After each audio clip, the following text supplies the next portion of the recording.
이사야 51장 14절에서 16절 말씀입니다. 결박된 포로가 속히 놓일 것이니 죽지도 아니할 것이요 구덩이로 내려가지도 아니할 것이며 그의 양식이 부족하지도 아니하리라. 나는 내 하나님 여호와라. 바다를 휘저어서 그 물결을 뒤흔들게 하는 자이니 그의 이름은 만군의 여호와니라. 내가 내 말을 내 입에 두고 내 손 그늘로 너를 덮었나니 이는 내가 하늘을 펴서 땅의 기초를 정하며 시온에게 이르기를 너는 내 백성이라 말하기 위함이라. 아멘. 두려워하지 말라. 하나님이 그러시면서 너희는 너희 생각보다 속히 놓일 것이니라.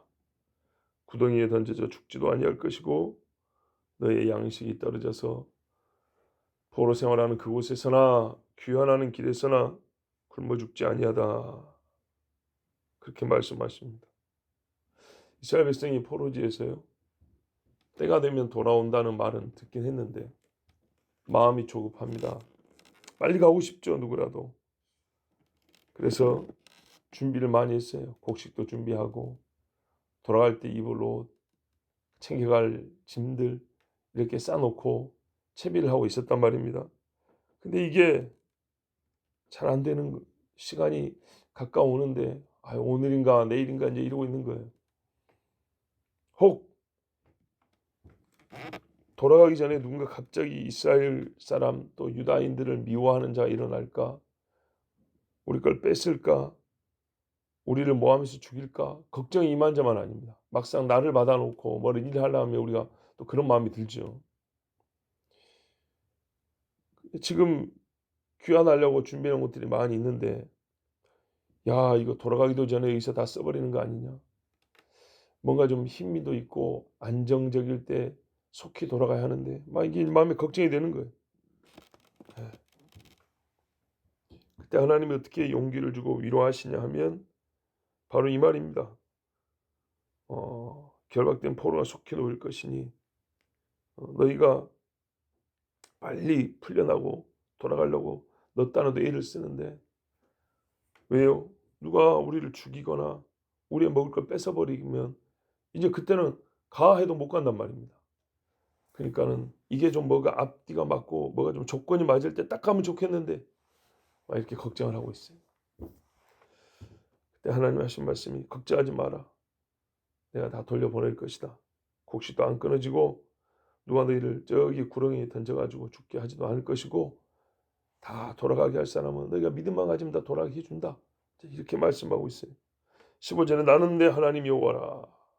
천하 만물을 만들고 다스리며 운행하게 하고 움직이고 변화를 주기도 하고 다시 제자리에 돌려놓기도 하고 그러므로 내가 너희 가는 길에 바다가 있으면 말려버릴 것이고 강이 있으면 멈추고 저기 해가 질 것 같으면 해도 멈추게 할 것이고 양식이 떨어지면 원수의 것이라도 뺏어서 먹게 할 것이고 지치면 업어서라도 데려갈 것이다. 15절에 바다를 휘저어서 그 물결을 뒤흔들게 하는 자이니 그 이름은 만군의 여호와니라. 너희를 막는 자들 내가 다 싸워서 평안히 돌아가게 할 것이다. 실제로 귀환하는 자들마다 다치고 방해하는 자들 하나도 없었습니다. 다 하나님이 그 길을 여셔서 가는 데마다 문을 열고 길을 내고 해서 다 돌아오게 했습니다. 지금도 마찬가지입니다. 이 모든 약속을 하나님이 누구에게 줬냐면 종 선지자 입에 담아주었습니다. 16절에 내가 내 말을 내 입에 두고 그랬어요. 이 선지자로 하여금 자기 백성이 알리고 믿으라 그랬습니다. 여호사밧 왕이 저기 모압과 암몬과 마온 사람이 쳐들어올 때 선지자가 와가지고 그랬어요. 걱정하지 마시오. 하나님이 내일 이맘때 어디서 그들이 서로 치고받고 싸우게 해서 당신은 손댈 필요도 없이 이기해 줄 거다 그랬어요. 그러자 여호수아가 백성들과 함께 그럼 우리 할 일이 무엇인가? 하나님을 찬송하고 가자. 그랬어요. 그러면서 외친 말이 여호와를 신뢰하라. 여호와의 선지자를 신뢰하라. 그랬어요. 선지자를 통하여 주신 그 말씀은 곧 하나님 말씀이니까 믿고 가면 된다. 만일 아니면 다 죽는 건데요. 네, 그게 믿음입니다. 우리는 믿고 가자. 그래가지고 그렇게 찬송을 부르고 가봤더니 진짜로 쳐들어온 지그들끼리 싸워갖고 다 죽어 있는 거예요.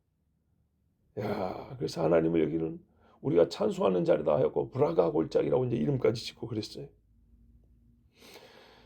하나님이 주신 말이니 하나님 말이고 하나님이 그래서 자기 말씀에 책임을 집니다. 하나님의 권능으로 일하시고 하나님이 영광을 받으시려고 그 날의 영광을 위하여 미리 뿌린 씨와 같은 것이 말씀입니다. 그 말씀을 다 거두거든요. 그게 다 하나님께 영광이요 백성에는 구원이요. 내 손그늘로 너를 덮었다 그랬어요. 자, 하나님의 말씀을 입에 담은 자만큼 복된 자도 없지만 동시에 하나님의 말씀을 입에 가지고 있는 사람만큼 살면서 고난이 많고 위험에 빠진 사람이 없어요. 선지자들 죽인다 하고 사도들 죽인다 하고 얼마나 많습니까? 누군가는 그 말을 빼앗으려 합니다. 마귀죠.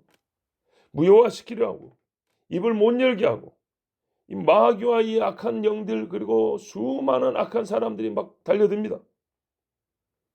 그러나 하나님은 그의 손으로 종을 덮으시고 안전하게 하시고 누구라도 하나님의 손을 걷어내서 선지자를 빼앗지 못하게 하시고 여호와의 손을 투과 또는 통과해서 그 위험이 선지자를 해할 수가 없습니다. 하나님의 손은 완벽하거든요.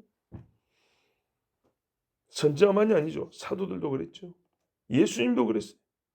사람들이 예수님을 잡아 죽이려고 해도 때가 되기 전에는 절대 손도 못 댔어요.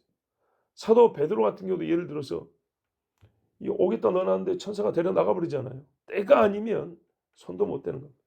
바울도 죽을 고비를 얼마나 많이 넘겼습니까만 사실 그 정도 되면 죽어야 되거든요. 그런데 죽지 않았어요.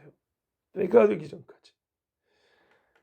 이는 내가 하늘을 펴며 땅의 기초를 정하며 시온에게 이르기를 너는 내 백성이라 말하기 위함이니라.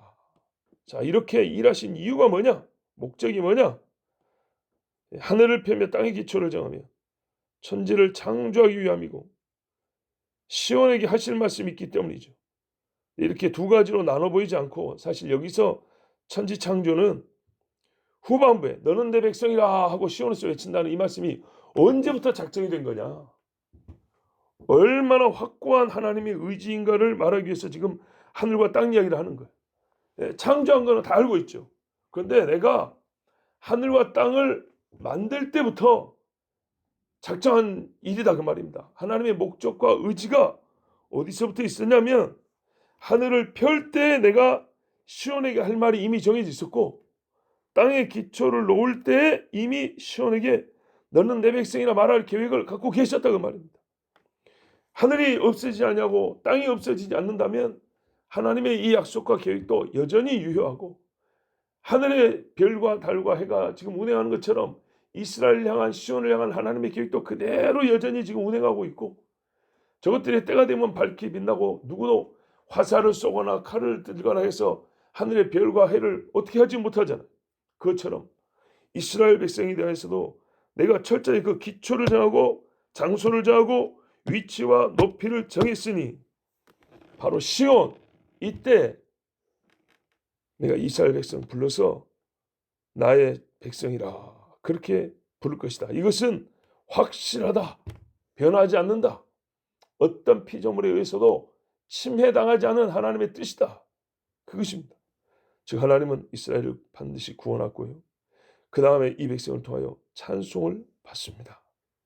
자, 오늘 이 말씀 보면 역사 이래로 아담과 하와 이래로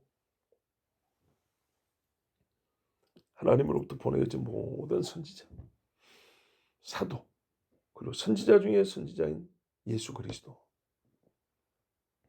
역시 바로 시온에서 여호와가 자기 백성을 구원하시고 그들의 경배를 받으시고 또 그들을 왕으로 다스리는 나라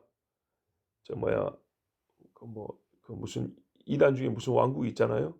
그것이 아니고 성경에 진짜로 하나님이 왕으로서 다스리는 나라. 그래서 왕국인데 이 하나님의 왕국을 세우시려는 하나님의 목적과 뜻에 의하여 선지자도 사도도 예수님도 보내셨던 겁니다. 이걸 이제 한국말로 하면 나라라고 그러잖아요. 하나님의 나라. 근데 이 하나님의 나라가 얼마나 실제적이냐 하면 하나님의 나라라는 주제만큼 추상적으로 읊어지는 이 주제가 없어요. 얼마나 추상적이냐면 조금 도덕적이면 여기 하나님의 나라가 있다 그러고 조금 구제가 있으면 하나님의 나라가 있다 그러고 무슨 기적이 좀 있으면 하나님의 나라가 임했다 그러고 막 그래요. 근데 그래서 뭐가 얼마큼 달라졌냐면 딱 그만큼 달라졌어요. 또 그만큼 좋아졌어요. 이게 무슨 하나님의 나라입니까? 세계 정치인들이 하는 일이 더 크죠. 어떤 사람은 전쟁에서도 이기고 어떤 사람은 더 많은 돈으로 수백만 명을 먹이도 살리는데 이게 무슨 하나님의 나라예요. 성경이 말하는 하나님의 나라의 실체는 뭐냐면 진짜로 하나님이 이 땅에 임하여 지금도 편지하여 다스리고 계시지만 실제로 이 땅에 임하여 자기의 도성을 쌓고 왕궁에서 백성을 통치하는 것, 그것을 하나님의 나라라고 합니다. 하나님이 다스리는 나라 말 그대로입니다. 그래서 다니엘서에 말하고 요한계시로 말하고 복음서 예수님이 인자가 그의 권능을 가지고 임하리라. 그게 하나님의 나라입니다. 그래서 예수님이 가까이 왔다 그랬어요. 다 온 게 아니고. 그래서 가까이 온 만큼 보여준 게 내가 하나님의 능력으로 귀신을 쫓아내고 성령의 도우심으로 병을 고치고 그렇죠? 사람에게 필요한 먹을 것을 주고 안전을 보장하고 원래 하나님의 형상으로 사람들 회복해가는 것, 이것은 하나님의 나라의 부분적인 겁니다. 부분적인 예표죠. 예표. 또는 선취라고 합니다. 먼저 조금 맛보는 겁니다. 그래서 예를 들면 이런 거예요. 성찬식도 두 가지 의미가 있단 말이죠.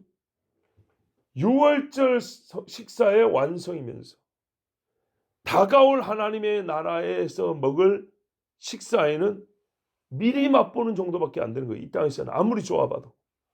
이 땅에서 죽은 자를 살려도 참부활의 맛보기 정도밖에 안 되는 거죠.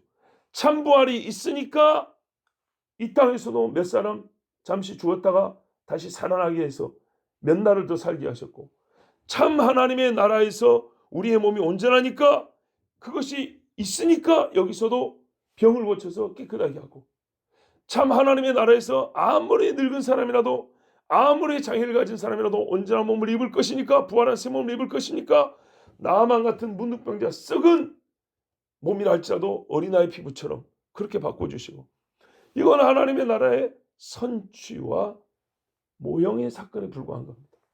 그러면 그것이 뭐냐면 작지만 부분이지만 하나님의 나라에 속한 거라고요. 거기서 이리 온 거란 말이에요. 하나님의 나라의 집, 하나님의 집이 이 땅에 우리에게 먼저 보여지고 맛보게 된 게 성막과 성전이란 말이에요.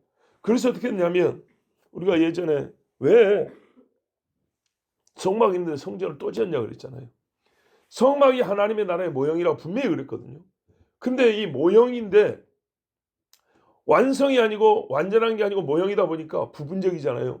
부분적인 것 중에서도 조금 더 오리지널 것에 가깝게 보여준 게 성전이에요. 우리에게 조금 더 하나님이 근접하게 보여준다고요.